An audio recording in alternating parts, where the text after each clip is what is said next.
we need to talk about Steam and itch.io and the broader movement for censorship of adult content and not safe for work content online. Because these pushes for censorship aren't organic. They're pressure tactics from groups that are vehemently anti-queer and anti-women in nature. Groups like Collective Shout, which is an Australian group that actually tries to push mainly against adult content, but is also deeply, deeply anti-queer and anti-woman at its core. And following an open letter to payment processor by Collective Shout, Steam and itch.io removed tens of thousands of titles that they deemed not safe for work, and of course, as expected, removed content from safe for work things that were just LGBTQ. While Collective Shout is saying they're just trying to go after really bad adult content, it's not true. They've called for the removal of things that they consider too pornographic, like suggestive lip gloss ads. Because yes, that's a priority to stop endangering children, right? And the founder of Collective Shout is Melinda Tankard-Rice, who's also a staunchly anti-abortion and anti-trans bigot. So it gives you an idea of who's behind all of this. She's also the founder of the hate group Women's Forum Australia, to give you an idea of the vile person that she is. And of course, this open letter was signed by other groups that are anti-sex workers, for example, which only leads to further harm sex workers because you're pushing them in an underground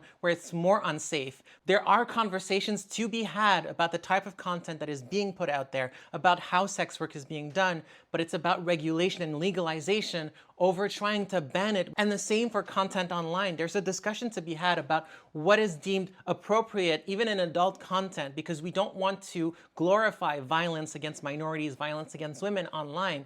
There is a discussion to be had there.